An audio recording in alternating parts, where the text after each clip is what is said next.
Dear viewers, কেমন আছেন আপনারা সবাই? আশা করছি ভালো আছেন এবং নিরাপদে আছেন। আমরা শিক্ষক নিবন্ধন প্রস্তুতি নিচ্ছি একদম ধারাবাহিকভাবে। এটা হচ্ছে আমাদের ৮ম লেকচার। আপনারা অবশ্যই প্রত্যেকটা ভিডিও প্রথম থেকে শেষ পর্যন্ত মনোযোগ সহকারে দেখবেন। দেখলে আমি আশা রাখি যে আপনাদের নিবন্ধনের প্রস্তুতিটা অনেকখানি এখান থেকে আপনারা সম্পন্ন করতে পারবেন। আমি কিন্তু পার্ট বাই পার্ট আকারে ভিডিওগুলো আপলোড করছি, যাতে আপনারা পার্ট বাই পার্ট আকারে দেখতে পারেন এবং সর্বোচ্চ সুবিধাটা আপনারা পেতে পারেন। এবং একটা প্লেলিস্টও আমি কিন্তু তৈরি করে দিয়েছি আপনাদের জন্য। আর হচ্ছে একটা কথা বলে রাখি শুরুতেই, বরাবরের মতো, যদি এখন পর্যন্ত কেউ সাবস্ক্রাইব না করে থাকেন তাহলে মাস্ট বি আপনারা সাবস্ক্রাইব করবেন। তো দেখেন, শুরুতে ১ নম্বরে যে অঙ্কটা আপনারা স্ক্রিনে দেখতে পাচ্ছেন, এই অঙ্কটাতে বলা হচ্ছে 3√3 এর 3 ভিত্তিক লগ কত। ওকে, তার মানে এটা হচ্ছে লগ সূচকের একটা অঙ্ক। তো এই ধরনের অঙ্ক যদি আমরা করতে চাই তাহলে আমরা কি করতে পারি? আমরা কিন্তু করতে পারি যে যেহেতু লগের অঙ্ক, তাহলে আমরা লিখতে পারি লগ, সরাসরি লগ লিখলাম। লেখার পরে 3 ভিত্তিক, তাহলে ভিত্তি থাকে লগের কিন্তু এখানে। কত এর লগারিদম? 3√3। ওকে, তার মানে আমরা এটাকে লিখব 3√3। এটার কত যেহেতু বলেছে, আমরা ধরে নিলাম যে এটা ইকুয়াল টু এক্স, তার মানে এখানে আমরা লিখব কিন্তু ধরি। তাহলে আমরা কি লিখব? ধরি বেজ হচ্ছে বা ভিত্তি হচ্ছে 3, 3√3 হচ্ছে লগ বরাবর ইকুয়াল টু এক্স। তাহলে এইটা যদি আমরা এখন সলিউশন করি, তাহলে এক্স এর মান বের করতে হবে, যেহেতু আমরা এক্স ধরে নিয়েছি। তাহলে বা আমরা করব কি, লগটা তুলে দেব। লগটা তুলে দিলে বেজের জায়গাতেই থাকে, এরা পরস্পর স্থান পরিবর্তন করে, অর্থাৎ 3√3 যাবে এক্স এর জায়গায়, এক্স আসবে 3√3 এর জায়গায়। তাহলে এক্স চলে আসলো এখানে, আর 3√3টা কিন্তু এখানে চলে গেল। ওকে, তাহলে বা 3 to the power x equal, আমরা একটা জিনিস জানি যে আমরা বেস ইকুয়াল বেস যদি কোনো কারণে করতে পারি, তাহলে আমরা পাওয়ার ইকুয়াল পাওয়ার কিন্তু লিখতে পারি। ওকে, আবার যদি আমরা পাওয়ার ইকুয়াল পাওয়ার সমান করতে পারি, তাহলে কিন্তু আমরা বেস ইকুয়াল বেস লিখতে পারি। তো এই কারণে যেহেতু এখানে পাওয়ারটা এক্স, এক্সকে তো আর সমান করতে পারবো না, তাই আমরা বেসকে সমান করার চেষ্টা করি। যেহেতু এখানেও 3 রয়েছে, তাহলে 3 তার উপর 1 রয়েছে, নিশ্চয়ই বোঝা যায়। আর এই 3 তার উপর হাফ রয়েছে, কেননা রুট মানে আমরা হাফ, এটা জানি। ওকে, তাহলে বা আমরা কি করতে পারি, 3 to the power x equal 2-3 এর মধ্যে একটা 3, আর 1 আর হাফ যদি আমরা যোগ করি তাহলে আমাদের 1.5 হয়। 1.5 মানে কিন্তু 3/2। ওকে, আমরা চাইলে লসাগু করতে পারি যোগ করে, তার মানে আমরা এভাবেও করতে পারি 1 প্লাস হাফ। তাহলে 1 প্লাস হাফ লসাগু 2, 2 1 2 যোগ 1, তার মানে 3/2 সরাসরি লিখেছি। আচ্ছা বলেন তো দেখি এখন, এই যে এখানে 3 আর এই 3 সমান হয়ে গিয়েছে কিনা? নিশ্চয়ই সমান হয়ে গিয়েছে, তার মানে এটা বাদ। তাহলে সুতরাং আমরা লিখতে পারি এক্স ইকুয়াল টু উপরে 3, তার নিচে কত? 2, তার মানে 3/2 হচ্ছে আমাদের আনসার। তাহলে আনসারটা কয় নম্বর? ঘ নম্বরটা কিন্তু আমাদের এক্ষেত্রে রাইট আনসার। ঠিক আছে, এইভাবে কিন্তু বুঝে বুঝে আপনাদের অঙ্কগুলো শিখতে হবে। তাহলে এখানে যদি 3√3 এর জায়গায় অন্য কোনো সংখ্যা দেয়, ভিত্তি 3 এর জায়গায় যদি অন্য কোনো সংখ্যা দেয়, তাহলেও কিন্তু আপনারা করতে পারবেন। ওকে, এবার আমরা পরের অঙ্কটাতে চলে যাচ্ছি। এই অঙ্কটা একটু খেয়াল করেন, বলা হচ্ছে x square plus y square equal to 18 এবং এক্স ওয়াই ইকুয়াল টু 7 হলে এক্স মাইনাস ওয়াই হোল স্কোয়ারের মান কত। খুবই সহজ একটা অঙ্ক, এবং এই অঙ্কটাও নিবন্ধন পরীক্ষায় এসেছে, 2বার সম্ভবত এসেছে এই অঙ্কটা নিবন্ধন পরীক্ষায়, জন্য আমি সিরিয়ালে রেখেছি। তাহলে বলেন তো দেখি কি দেওয়া আছে আমাদের এখানে। আমাদের দেওয়া আছে কিন্তু x square plus y square equal to 18, এবং আরও দেওয়া আছে যে এক্স ওয়াই ইকুয়াল টু কিন্তু 7। কিসের মান বের করতে বলছে? এক্স মাইনাস ওয়াই তার উপর হোল স্কোয়ার, এটার মান আমাদের বের করতে বলছে। তাহলে এর অনুসিদ্ধান্ত বা সূত্র আমরা প্রয়োগ করতে পারি। আমরা দেখতে পাচ্ছি যে সরাসরি সূত্র বসালেই অঙ্কটা হবে। এর সূত্র হচ্ছে a square minus 2ab plus b square, তার মানে a plus a minus b whole স্কোয়ারের আদলে এটা রয়েছে। এখন যেহেতু এক্স স্কোয়ার ওয়াই স্কোয়ার পাশাপাশি দরকার, তাহলে আমরা পাশাপাশি লিখছি x square plus y square minus 2xy আমরা এদিকে লিখছি। নিশ্চয়ই লেখা যায়। তাহলে বলেন তো দেখি এক্স স্কোয়ার প্লাস ওয়াই স্কোয়ারের মান কত? 18, মাইনাস 2 ইন্টু এক্স ওয়াইয়ের মান কত? 7 বা 7, তাহলে কত হচ্ছে?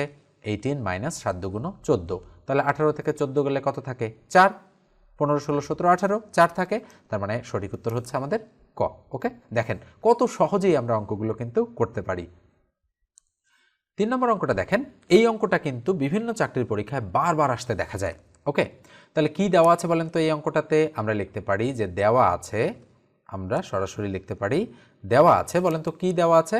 এখানে দেওয়া আছে কিন্তু x plus 1/x equal to 4। মান বের করতে হবে কিসের? মান বের করতে হবে উপরে এক্স, তার নিচে হচ্ছে x square minus 3x plus 1, এটার মান বের করতে হবে। এটা ইকুয়াল টু হোয়াট, তাই না? তাহলে আমরা এখানে কিভাবে সমাধানটা করব? সমাধান করব আমরা এখানে বা লিখব, এখানকার লসাগু হচ্ছে এক্স, এক্স দিয়ে এক্সকে গুণ করলে x square plus x x ভাগ করলে 1, 1 দিয়ে 1কে গুণ করলে 1 ইকুয়াল কত হয়? 4। তাহলে তার নিচে 1 রয়েছে, তাহলে বা আমরা এটাকে এটা দিয়ে গুণ করতে পারি, তাহলে এক্স স্কোয়ার প্লাস 1 দিয়ে 1কে গুণ করলে যা আছে তাই হয়, ইকুয়াল টু এক্স দিয়ে 4কে গুণ করলে কত হবে 4x।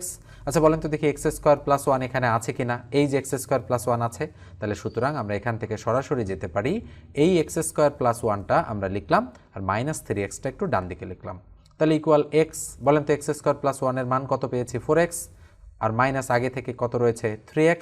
তাহলে আমরা যদি এবার বিয়োগ করে দিই তাহলে উপরে x, তার নিচে 4x থেকে 3x বাদ দিলে x থাকে, x কাটা, তাহলে থাকে 1। তার মানে আমাদের সঠিক উত্তর কত 1। তার মানে ঘ নম্বর অ্যান্সারটা এক্ষেত্রে আমাদের কিন্তু রাইট। ওকে, এবার আমরা 4 নম্বর অঙ্কটাতে চলে যাচ্ছি। দেখেন এতক্ষণ সহজ অঙ্ক করলেও 4 নম্বর অঙ্কটা কিন্তু কিছুটা কঠিন। ওকে, এই ধরনের অঙ্ক কিন্তু নিবন্ধন পরীক্ষায় বেশি আসতে দেখা যায়।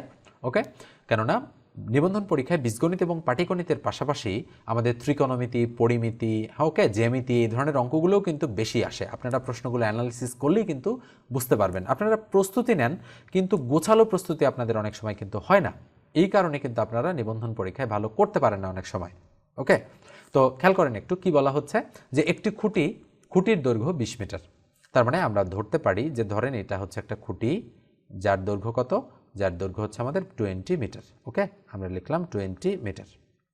এবার বলা হচ্ছে এর ছায়ার দৈর্ঘ্য কত মিটার হলে, তাহলে ছায়ার দৈর্ঘ্য, খুঁটির ছায়া কোন দিকে যাবে, হয় এদিকে নাহলে এদিকে, তাহলে আমরা ধরে নিলাম যে সূর্য এদিকে রয়েছে, তাহলে ছায়াটা এদিকে যাবে।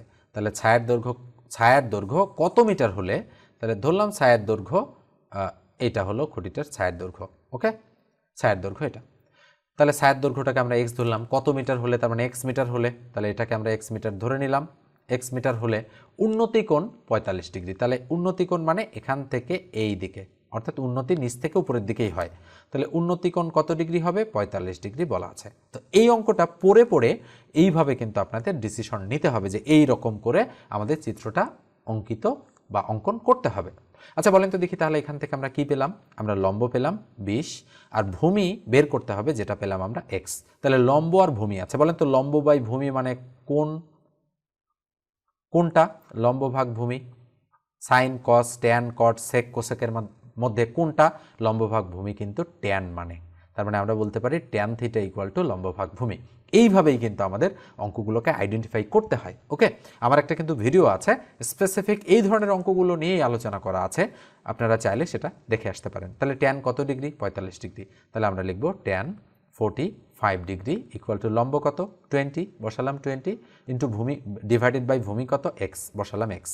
ট্যান 45 ডিগ্রির মান 1। যারা যারা জানেন না হচ্ছে তাদের জন্য ব্যাড লাক, এই অঙ্কটা তারা বুঝতে পারবেন না। একটা চার্ট রয়েছে কিন্তু ত্রিকোণমিতিতে, যে বিভিন্ন sine cos tan cot sec cosec সেগুলোর মান দেওয়া রয়েছে। ট্যান 45 এর মান মনে রাখা সবচেয়ে সহজ 1, তাহলে ইকুয়াল উপরে 20, তার নিচে কত এক্স, তাহলে এর নিচে 1 রয়েছে, আর গুণ করলে এক্স দিয়ে 1কে গুণ করলে এক্স, তাহলে সুতরাং এক্স ইকুয়াল টু 1 দিয়ে 20 গুণ করলে 20কে গুণ করলে 20, তার মানে আমাদের কত মিটার আনসার 20 মিটার। ঠিক আছে, অঙ্কটা কিন্তু অত্যন্ত গুরুত্বপূর্ণ এবং আসতে পারে কিন্তু এই ধরনের অঙ্ক আবারও, এই জন্য অঙ্ক কিন্তু বোঝা খুবই জরুরি। তো অঙ্কটা জাস্ট সংখ্যা চেঞ্জ করে দিয়ে অন্যভাবেও আসতে পারে। ঠিক আছে, এবার আমরা 5 নম্বর অঙ্কটাতে চলে যাচ্ছি।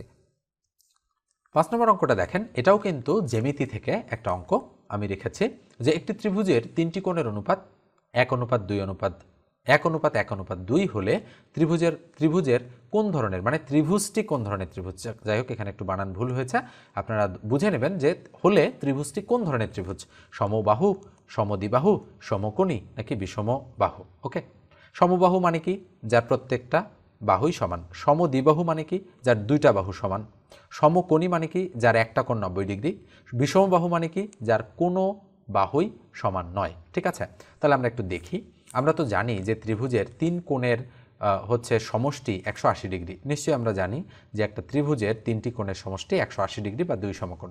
যেহেতু অনুপাত দেওয়া রয়েছে 1, 1, 2, তাহলে আমরা ধরে নিতে পারি এক্স এক্স 2x, 1x তো লেখা হয় না, এই জন্য আমরা এক্স এক্স 2x লিখলাম। তাহলে আমরা কি করতে পারি, এবার আমরা বলতে পারি ধরি x plus 2x equal to কত আমাদের 180 ডিগ্রি। তাহলে বলেন তো দেখি, বা 4x ইকুয়াল টু কত হচ্ছে 180 ডিগ্রি, যোগ করে এটা, তাহলে বা x ইকুয়াল টু কত হচ্ছে উপরে 180 ডিগ্রি, তার নিচে হচ্ছে 4, কাটাকাটি করলে 4 4 16 থাকলো 2 20, তাহলে 4 5 20, তাহলে 45 ডিগ্রি। তাহলে সুতরাং x এর মান কত ডিগ্রি 45 ডিগ্রি আমরা পেয়ে গেলাম। তাহলে বলেন তো দেখি এক্স এর মান যদি 45 ডিগ্রি হয় তাহলে এটা 45 ডিগ্রি, তাহলে এক্স এর মান কত ডিগ্রি? 45 ডিগ্রি, তাহলে 2x এর মান 45 দুগুণ কত? 90 ডিগ্রি। তাহলে ত্রিভুজটা কোন ধরনের ত্রিভুজ হবে বলেন তো দেখি? তার মানে হবে এরকম, একটা হচ্ছে কোণ থাকবে 90 ডিগ্রি, আর এই দুটো কত ডিগ্রি করে? তাহলে এটাও 45 ডিগ্রি এবং এটাও হচ্ছে আমাদের 45 ডিগ্রি। তার মানে আমি তো আগেই বলেছি যে যেটার একটা কোণ 90 ডিগ্রি হবে সেটা হবে সমকোণী ত্রিভুজ, ঠিক আছে? তার মানে এখানে সমকোণী ত্রিভুজটা আমাদের কিন্তু অ্যাপ্রোপ্রিয়েট অ্যান্সার। অনেকের মনে হতে পারে যে সমদ্বিবাহু, কিন্তু সমদ্বিবাহু অ্যাপ্রোপ্রিয়েট অ্যান্সার নয়, সমকোণী ত্রিভুজটাই হচ্ছে এখানকার অ্যাপ্রোপ্রিয়েট অ্যান্সার, ঠিক আছে? এবার আমরা সর্বশেষ অঙ্কটা করব। আমি এক্সট্রা একটা অঙ্ক প্রত্যেকটা ভিডিওতে করে দেই, সেই এক্সট্রা অঙ্কটা আপনারা এখন দেখবেন। দেখেন এই অঙ্কটাতে বলা হচ্ছে, এটা 13তম শিক্ষক নিবন্ধন স্কুল পর্যায়ের একটা অঙ্ক, যে 6টি ক্রমিক পূর্ণ সংখ্যার প্রথম 3টির যোগফল 27 হলে শেষ 3টির যোগফল কত? আমাদের এটা খুঁজে বের করতে হবে। তাহলে বলা হচ্ছে কিন্তু 6টা সংখ্যা এবং সেগুলো ক্রমিক। তাহলে আমরা ধরে নিলাম যে ধরি আমাদের প্রথম সংখ্যাটা x, তারপরের সংখ্যাটা x+1 হবে যেহেতু এরা ক্রমিক, তারপরের সংখ্যাটা হবে x+2, তারপরের সংখ্যাটা কত হবে বলেন তো দেখি? x+3, তাহলে 4টা হলো। এরপরেরটা হবে x+4, এরপরেরটা হবে x+5, তার মানে মোট 6টা সংখ্যা আমরা নিয়ে নিলাম। যেহেতু ক্রমিক বলেছে তাই পরপর নিলাম। তাহলে এবার বলেছে কন্ডিশনে কি বলেছে আমাদের, অর্থাৎ শর্ত বা প্রশ্ন মতে বলা আছে যে প্রথম 3টির যোগফল 27, তার মানে এই 3টা যোগ করলে 27 হবে। তাহলে x+1 প্লাস x+2 ইকুয়াল কত হবে? 27। তাহলে বা বলেন তো দেখি কি বলা হচ্ছে? x তাহলে 3x প্লাস 1 আর 2 যোগ করলে কত হয়? 3 ইকুয়াল টু 27। তাহলে বা আমরা কি বলতে পারি? তাহলে 3x ইকুয়াল টু 27 থেকে 3 মাইনাস, তার মানে 24। তাহলে সুতরাং x ইকুয়াল টু 24কে 3 দিয়ে ভাগ করলে কত হবে? 8। তাহলে x এর মান আমরা কত পেলাম? 8 বা 8 পেলাম আমরা x এর মান। তাহলে বলেন তো দেখি x এর মান যদি 8 হয় তাহলে এটা 9, এটা 10, তাহলে এটা 8, এটা 9, এটা 10, তাহলে এটা 11, এটা কত? 12, এটা কত? 13। তাহলে কি বের করতে বলেছে? শেষ 3টির যোগফল। তাহলে শেষ 3টে 11, 12, 13, তাহলে 13 আর 12 25, 25 আর 11 কত হয়? 25 10 35 আর 1 36, তার মানে শেষ 3টার যোগফল আমাদের কিন্তু 36 বা 36। এটাই ডিটেলস এবং এটাই শর্টকাট এটার, ঠিক আছে? তার মানে 36 হচ্ছে আমাদের আনসার। ওকে, তো এইভাবে আমাদের বুঝে বুঝে কিন্তু অঙ্ক করতে হবে। তো আজকের ভিডিওটা এ পর্যন্তই রাখছি। আর বরাবরের মতো আমি একটু বলি, ম্যাথের যারা বেসিক কোর্স করতে চাচ্ছেন আমার কাছে এই মুহূর্তে অফার চলছে, আপনারা মাত্র 510 টাকার বিনিময়ে এই অফারটা গ্রহণ করতে পারেন। ওকে, মোট 36টা ক্লাস থাকবে, যার মধ্যে 24টা লাইভ ক্লাস প্লাস 12টা রেকর্ডেড ক্লাস দেয়া হবে। এই 36টা ক্লাসের মধ্যে আপনারা প্রাইমারি বলেন, শিক্ষক নিবন্ধন বলেন, বিসিএস এর গাণিতিক যুক্তি অংশ বলেন, ওকে, এটিওর পরীক্ষা বলেন বা 10 থেকে 20তম গ্রেডের পরীক্ষাগুলো বলেন, এগুলোতে মোটামুটি 10-12টা অঙ্ক হুবহু কমন পাবেন। এইরকম একটা সিচুয়েশনে আপনারা চলে যাবেন এবং 500+ অঙ্ক কিন্তু আমি সমাধান করে দিই। 20টা পিডিএফ লেকচার শিট পাবেন আপনারা আমার কাছে, ওকে, একদম বিনামূল্যে এই কোর্সটাতে এনরোল করলে। লাইভ ক্লাসগুলো আপনারা করতে পারবেন জুম অ্যাপের মাধ্যমে, ঠিক আছে? তো ভিডিওটা এ পর্যন্তই রাখছি। যারা সাবস্ক্রাইব করেননি মাস্ট বি সাবস্ক্রাইব করে দেবেন, আর যারা ফেসবুক থেকে দেখছেন অবশ্যই ফলো দিয়ে রাখবেন। ওকে, ধন্যবাদ সবাইকে।